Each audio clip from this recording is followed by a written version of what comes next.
What's up, guys, and welcome back to the Founder Academy. I am Mark, the FUT Founder, and I want to start by saying congratulations to the men's national team of my country, Canada. The Canadian national men's team is going to the World Cup for the first time since 1986. It's been 36 long years. I was only 2 when the last time they were in the World Cup, if you can believe that. Don't count. You guys are going to know how old I am. I guess it's not that complicated to do the math there. But yeah, I was 2 years old the last time they were in the World Cup in Mexico in 86. I was fortunate enough to actually get coached by a few of the players that were on that team. Bob Leonarduzzi, Dave Norman, some of these guys coached the club that I played my youth soccer with. So, yeah, really amazing. I was super impressed. I won't spend too much time with the Canadian national team, but it is a huge feat. So I was like super emotional yesterday because that was incredible to see our country. I never thought I'd see the day after watching them really struggle through the 90s and stuff like that in the early 2000s. I was like, oh man, am I ever going to get to see them in a World Cup ever again? And they did. They qualified. They came first. Well, they are first right now in the CONCACAF division, and it's such a grind to get out of that.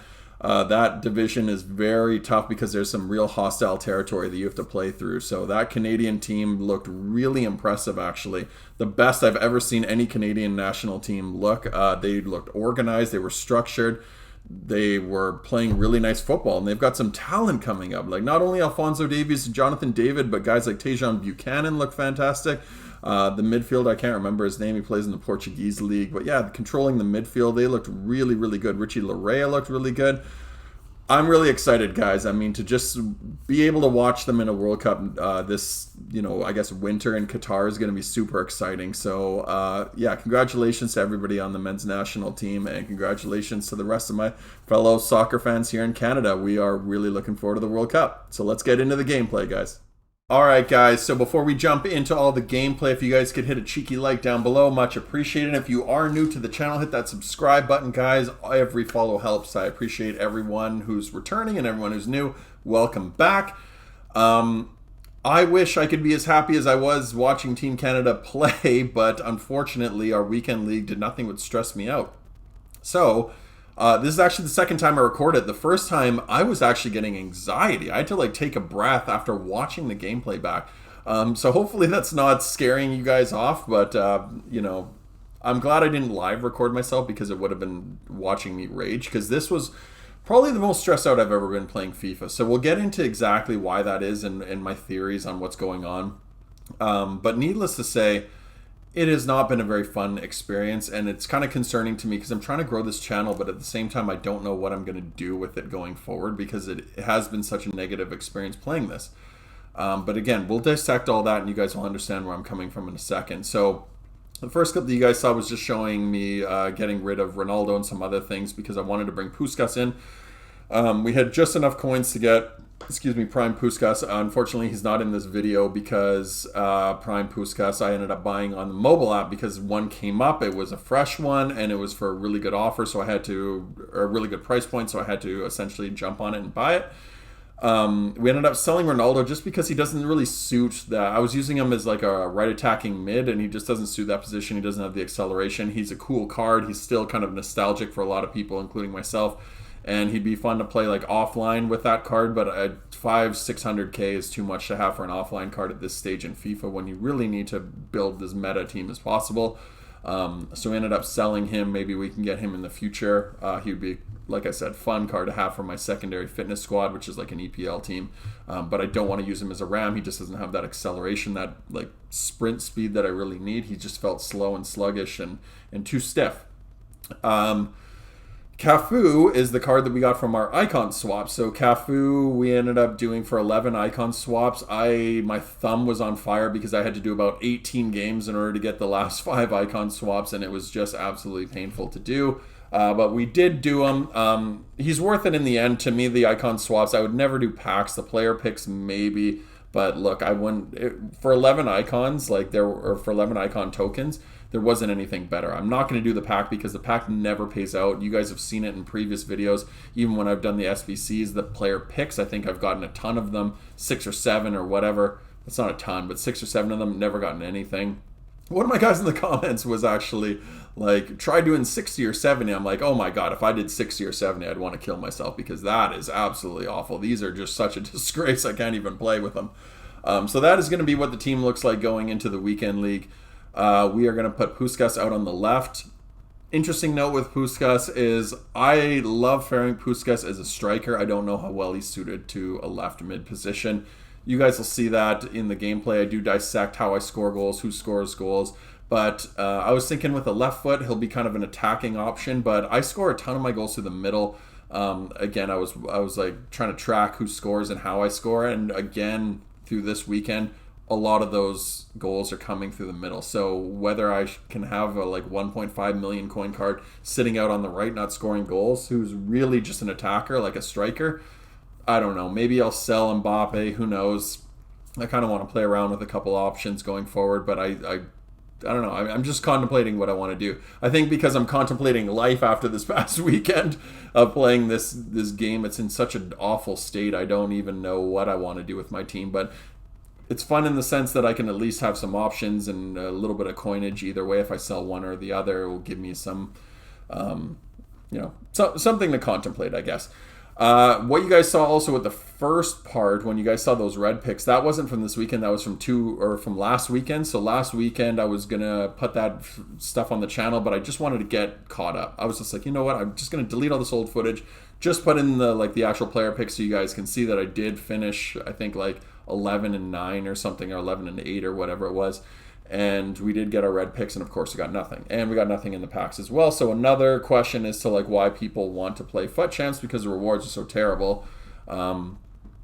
Is it worth the struggle? Is the juice worth the squeeze, as I like to say? And I don't know the answer to that, but I probably will by the end of today and tomorrow's video. So this first game we went into, look, with the first couple guys, I don't want to sound disrespectful to them, but they're usually just kind of like, here's some placement type matches, right? Not that everybody's bad. At this stage in FIFA, there's two things that are going on with FUT Champs. One, the game is at an absolutely unplayable state, and I'll break that down more as the game goes on, especially after this last patch. They have nerfed so much about it. Again, we'll break all that stuff down, but the game is at such an unplayable state that I don't know if I can play this because it's so frustrating to play and it's so inconsistent, and there's so much handicap and DDA going on in the game that it's basically unplayable. It is unplayable. Like in a competitive state or in competitive game mode like this, if you're not just going in to just play some one or two like division rival games casually or play with a friend, you can't play this at a competitive level because the game is too inconsistent. It's too broken. It's at such an unplayable state. It's crazy. It is really crazy. It's by far, in my opinion, the worst FIFA they've ever made.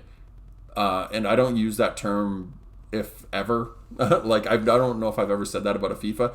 If I have, it might have been more out of frustration, but this one is really, really awful. It is really terrible, guys.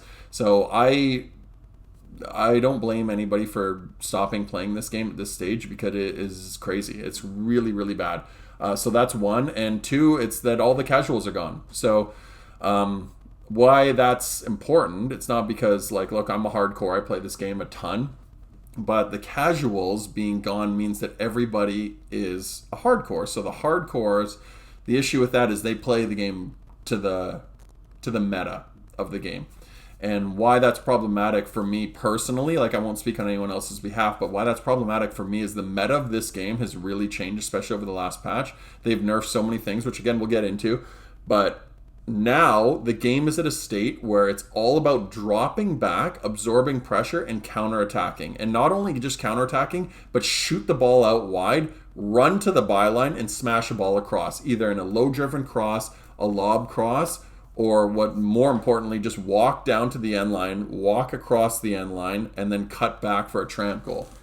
Almost every player that I played at a certain level, once I got to about, what I like to call like the bottleneck of your elo, once you get those 4 or 5 kind of give-me matches out of the way, you start coming up against really competitive players, and everybody who's a competitive player plays that way, and it's awful. It is awful, and I don't have any respect for anybody who plays it because it's terrible. Not to say that I meant better than anybody, I just don't respect that play. I refuse to do it. I'd rather not play the game than play that way because that is not fun. That is stupid and idiotic, and I'd rather just quit. I'd rather just quit FIFA than play that way. And I hate to admit that, but I mean, it's at that point where I'm almost contemplating that because it has been so unfun to play. This past weekend was the most stressed I've ever been playing this game, and it shouldn't be that way. This is a video game. I want you guys to watch that clip, actually. Sorry to kind of break that back. I want to come back to that in a future game that we're playing. I had Mbappe there. My team is playing well. They're not getting handicapped. They're not getting morale, as I like to call it, right now. When I have Mbappe with the ball, the guy brings both defenders in and I pull back. I do the drag back, and I open up. Next thing you know, I've got an angle on goal and I shoot it. Okay, so I just want you to remember that. Remember that clip. That it's going to show you what I'm going to come back to is how inconsistent the gameplay is and how much handicap affects the way this game is played and how it impacts results. Okay, so that's a very important clip for later. So when we're coming up against these first 4 games, the first 2 were fairly easy. I think the third game is where we came up against a really good opponent. We got lucky and we ended up beating him. It was one of those games that was really 50-50. Could have went either way. I just ended up getting a result against him. This guy was also a decent opponent, at least enough to give me, problems. And like I said, in these types of games, they can go either way. But when your team's playing fine, I can't speak on his behalf. I can't speak to the way his team is playing. But some of the misses that he's making, I can assume, but it's just an assumption that there might be something going on. Like, look at his team right here, right? Like, credit to Messi being able to dribble out of that, but I have won games. Okay, I've won my first game. I've won every game previous to that. I came in here with my team on a winning streak, right? Remember that from a morale standpoint. So I'm holding the ball away, and you can just see his players. They're not locking in. They're not knocking him off the ball. And I don't think that's because of Messi's strength, right? So he gets frustrated. He rage quits. So for me, my team's playing fine. They're playing well, connecting passes. They're making great runs. The ball's crisp. It's getting smashed around. This is where people are complaining about saying, bad gameplay. Oh, gameplay was good in the first couple games, and then it became bad gameplay. That is what people are saying. Oh, good gameplay here, right? That's the narrative that's going around the community. So remember that when we get into some of the later games, right? So that's why people say that. Oh, I won games. Not even about the result, but your team is playing fine, right? So we come up against this guy. This guy was a really good opponent, right? So now we're at 2-0. Don't know what happened there with that Mendy shot. Straight at him, knocks it down, goes into the net. Sure, one-offs. Every once in a while, I don't mind those, right? I'll live with it. I'll just go, it's FIFA, it's broken, right? So we come back downfield, end up making it 1-1. Really good opponent that we're coming up against. But this type of game could have went 50-50 and could swing your results for the rest of the weekend league. So, spoiler alert here, but we end up going 4-0 over our first opponent. This was probably the best opponent we played in the first couple games. It was just a back and forth match, and we ended up winning it on penalties. We ended up winning the 4th game.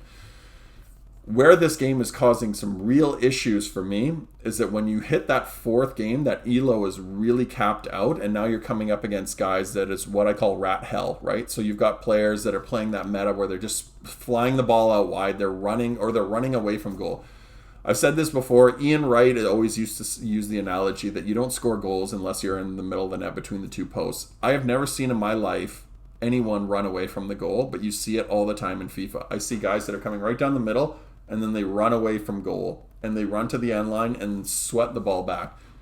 That says something to me about the state of this game when that's what people are trying to do to score, right?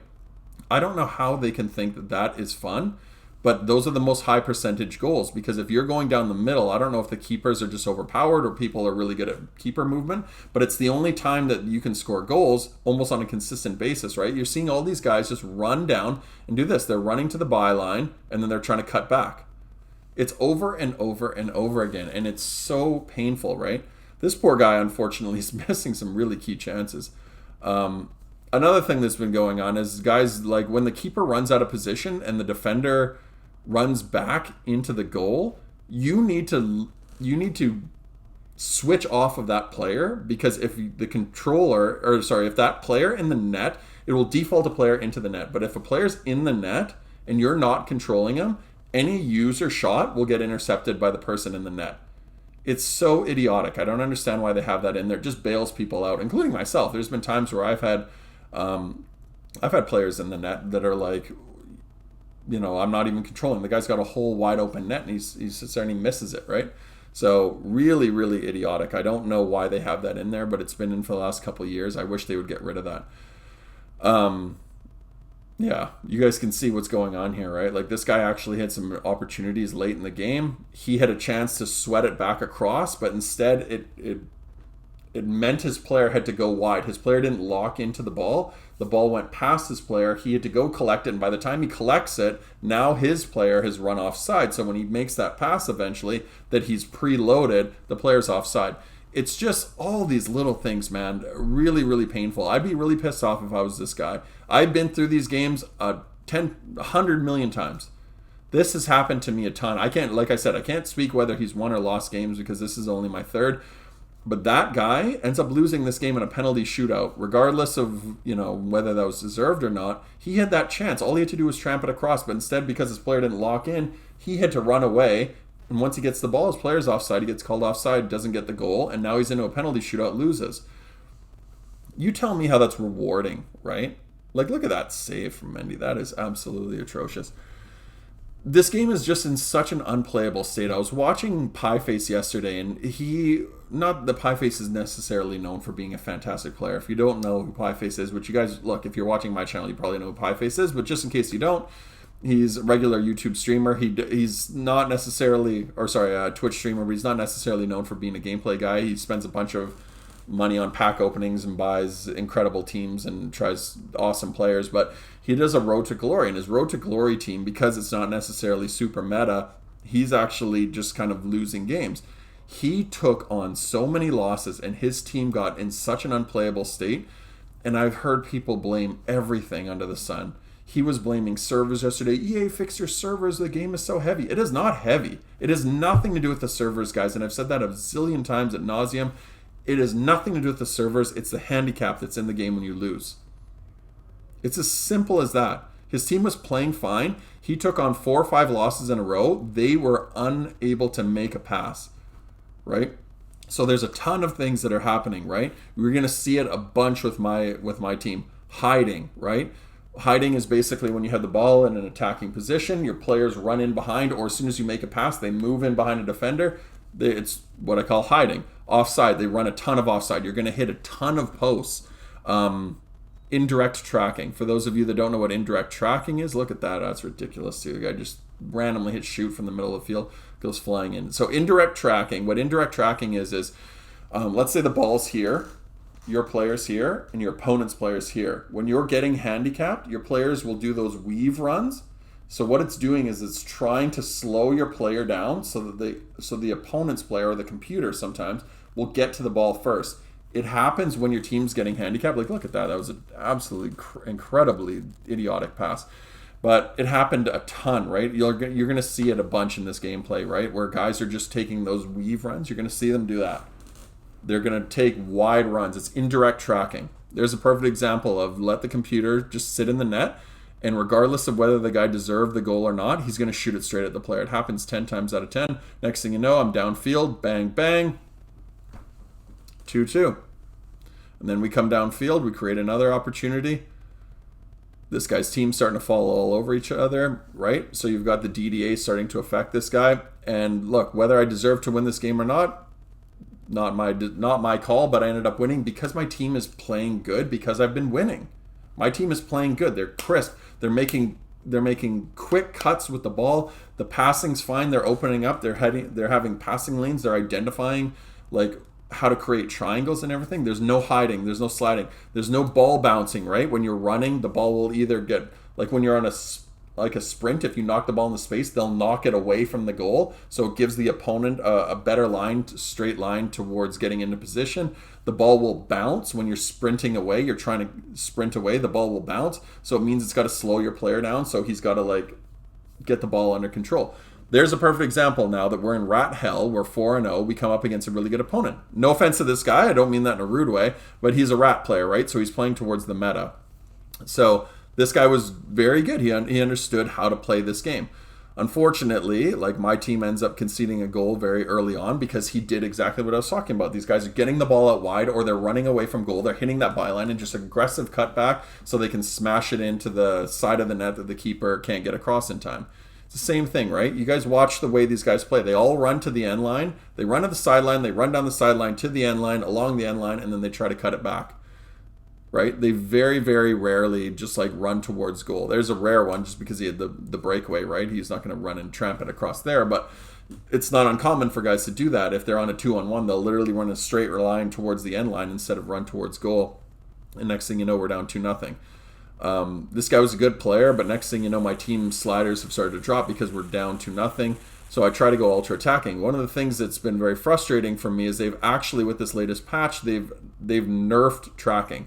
So I paused it here because I wanted to show you guys, like, look at how many people this guy's got back. This guy is a rat player because he plays like that, right? Like, look how many people are back. He's got all 10 of his men dropped back. So I can't make any passes because there's just so many guys and they're buzzing around like bees. They also do what I call is crowding, right? So when the sliders are not working in your favor, they'll crowd. Here's a cutback where I wanted to show Messi has this guy running towards him and I cut back. He should go flying past me. Remember my earlier in the video, the Rudiger, when I came running across, Rudiger swings wide. This guy's defender stopped on a dime perfectly and mirrored Messi right back so that he was in Messi's way. That is a custom tactic. That is not him. That's not him playing better. That's a custom tactic. And I don't know whether it's just drop back or whether it's aggressive defending. I haven't really figured it out. Or if it's just man-to-man. But that's just tactic abuse, right? And then, like, look, no offense to him. No offense to, I can't remember. Fellow Canadian, by the way. Shout-outs to Canada.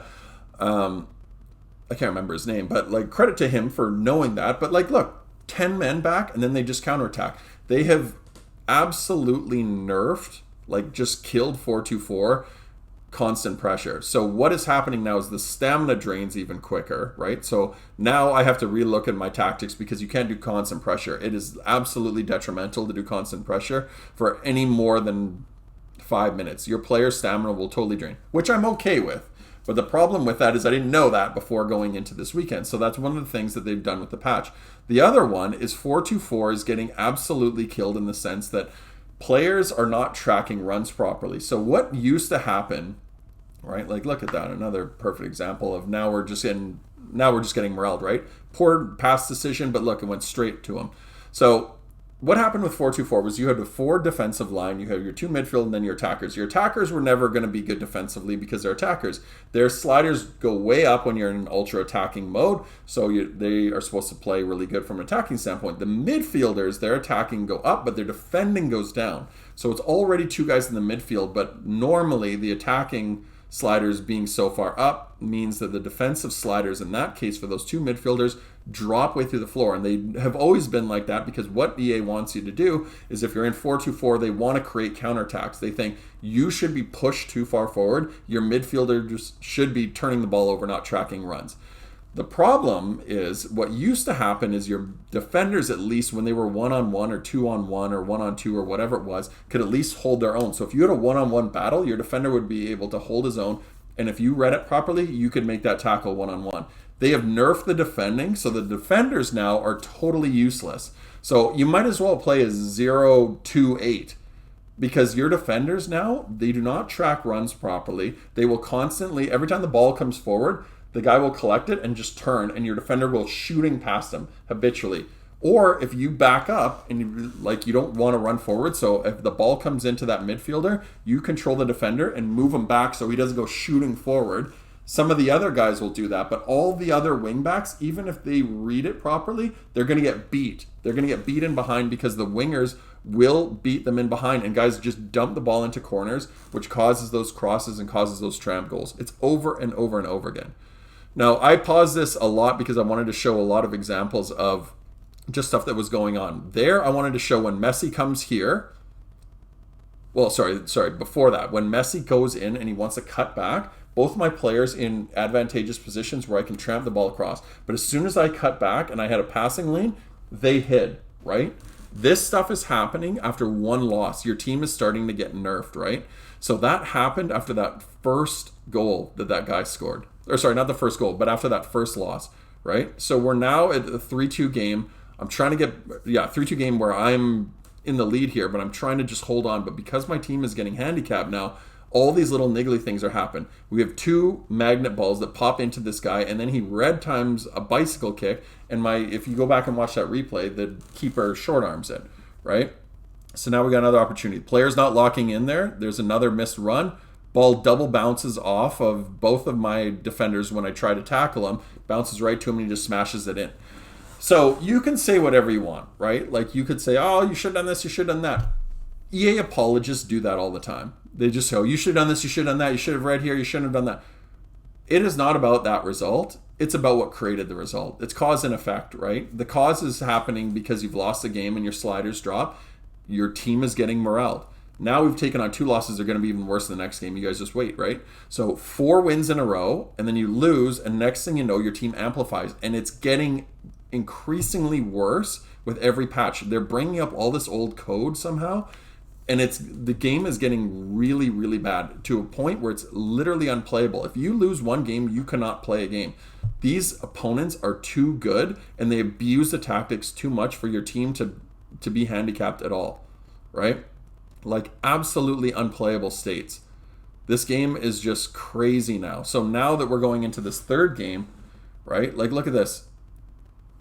So that ball, simple ball, not a lot of power on it, plays it in behind, but it plays it perfectly so that the keeper gets it. But Messi had a couple chances where if I was not getting handicapped, I could feel the pace that he was going at. He would have locked into the ball and I would have ball rolled. But instead, he kind of stutters towards the end and the ball just stays far enough that the keeper comes out and collects it and it looks like he just misses it, right? All these little things just add up over time and next thing you end up taking a loss.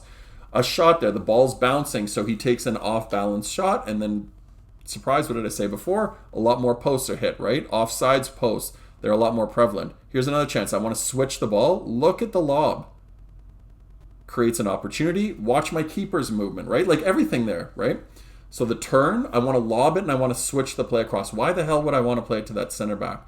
The pass accuracy falls to the floor, but watch the keeper, right? He's actually moved into a good position, moves into a bad position, so the guy's shot goes underneath him, right?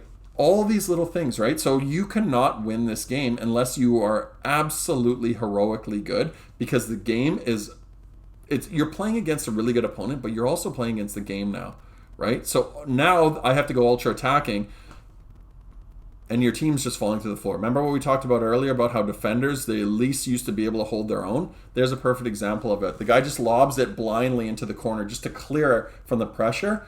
I have Cafu.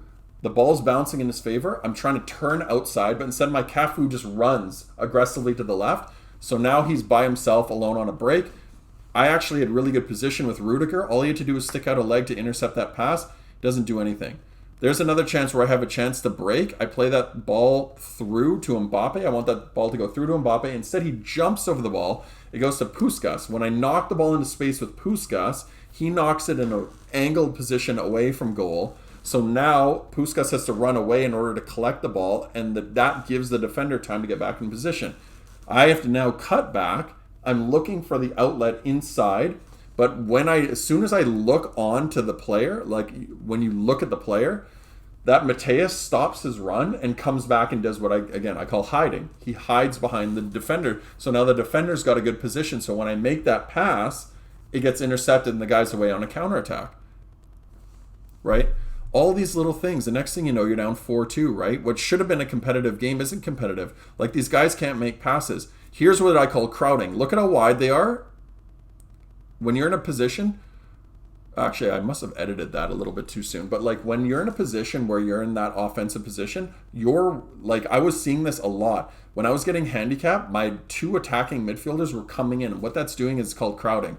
So crowding moves everybody towards the middle, so it bogs in the middle, and it means that you can't make a pass. You don't have any outlets. So you've got 2 or 3 guys that are buzzing around you like bees. You're trying to get away from them and just be elusive, but you have no passing options because everybody's clogged into the middle and they've all crowded, right? So when the game is not handicapping your players, what they're doing is they're spreading out and they're creating angles. They're giving you passing lanes and passing options. Instead, when you're getting handicapped, they're doing that. They're clogging, right? So go back and watch that. There's the Rudiger, the swing, right? So when I cut back with Messi that time in that previous game, his player stops and mirrors perfectly. When I had that Rudiger there, He comes and he swings. He goes too far the other way. This is all happening after losses, right? They're getting worse and worse and worse. The only benefit to this, and I don't want this to be like, I know this has been really kind of pissy and moany, and I'm not trying to make this pissy and moany. I just want to educate you guys on what exactly is going on with this game. One of the benefits with losing these games is that you'll end up coming up against worse opponents. So eventually the ELO is going to match you up against other people that are having this issue. And this guy was a perfect example of that. As you can tell with this guy, the way he's moving it, he's doing roulettes. He actually wasn't that terrible a player, but look at the way they're locking in. First of all, he bounces off of a tackle. My first guy runs past it. The ball goes spreading free. My player runs out of position, goes straight back into him. Second guy bounces off my Rudiger. Third guy comes in, and because he's doing an indirect run, I'm behind the play, so now I have to slide tackle, which I shouldn't have done in the box. But because he's doing an indirect run, he's behind the play, so the slide tackle means I end up taking them out when I did make that bad decision of slide tackling.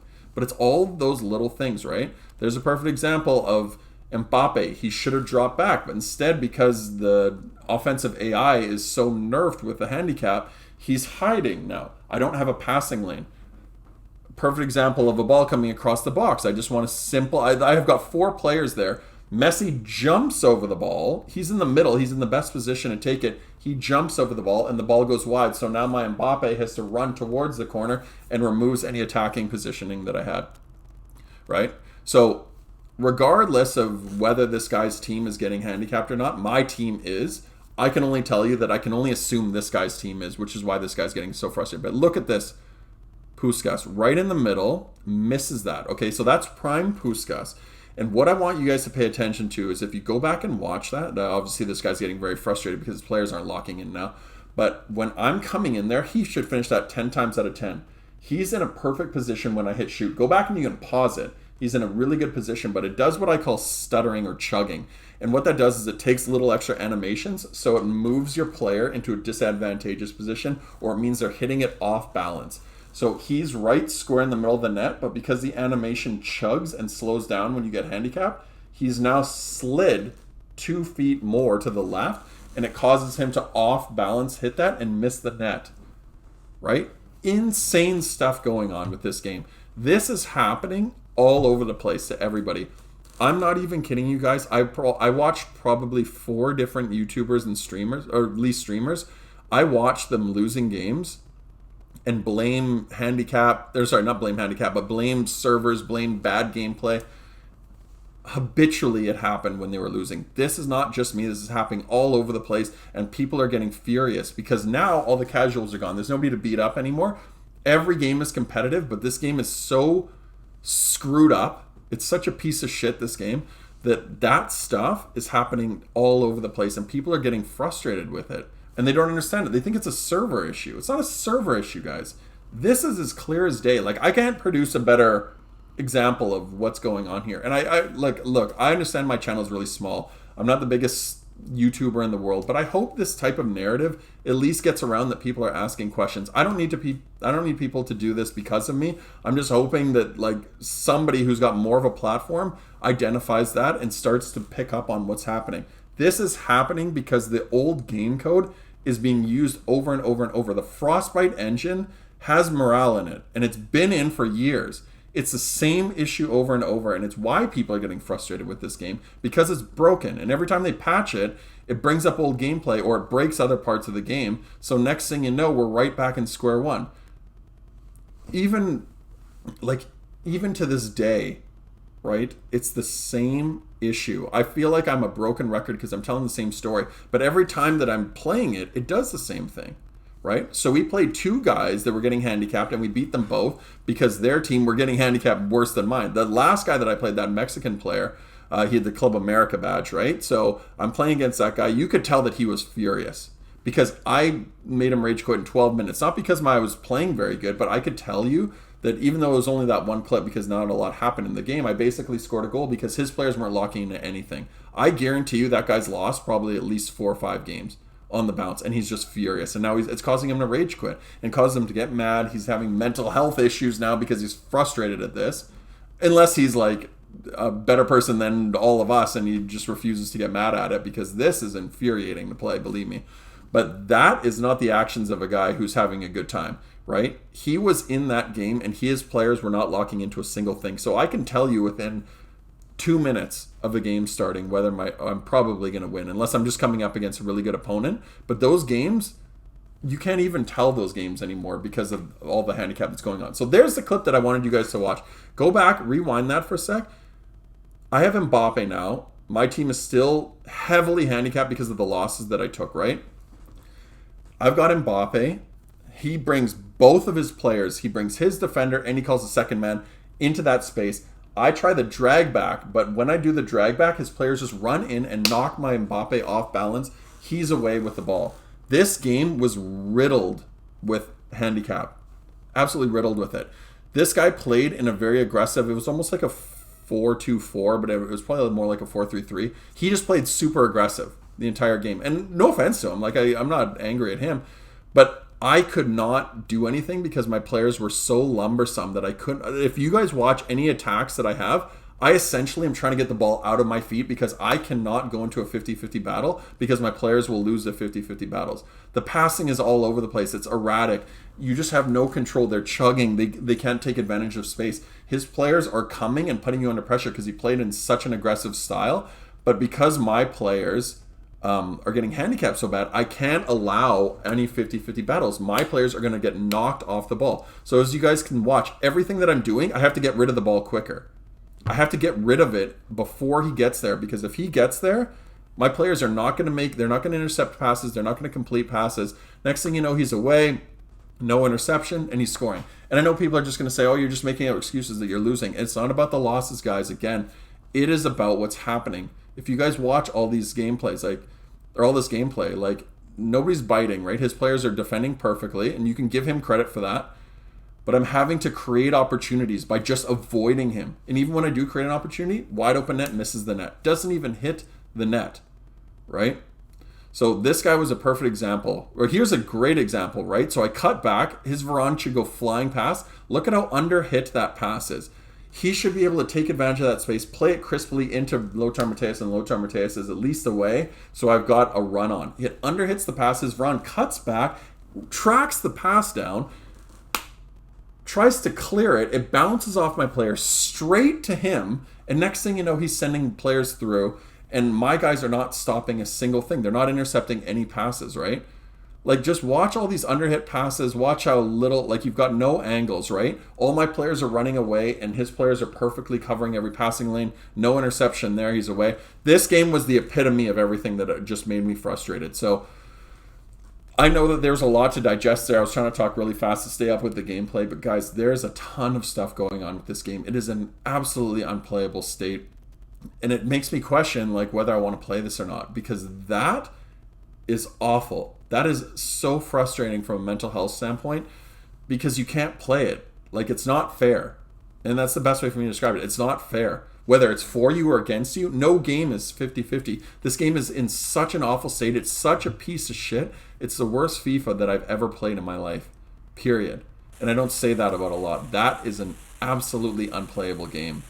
And it's really sad because it's gotten worse and worse every year to this point where I think this FIFA, man, I might have to quit out early. I don't know if I'm even excited to play or to do anything during Team of the Season, because the cards are so...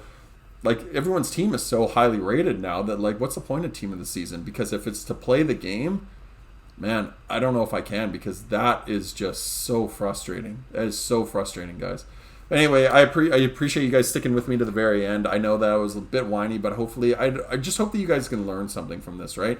And hope that you guys can understand how to identify when you're getting handicapped and what to do with it. You have to take your team offline. There's going to be examples in the next video where you guys are going to see me playing offline, and I'm going to show you what happens and how to get your players out of it. So we'll do that in a future episode. Maybe we can do that in a live stream or something like that. But that is going to be the end of today's episode. I appreciate you guys sticking with me to the very end. And until next time, guys, take care. Peace.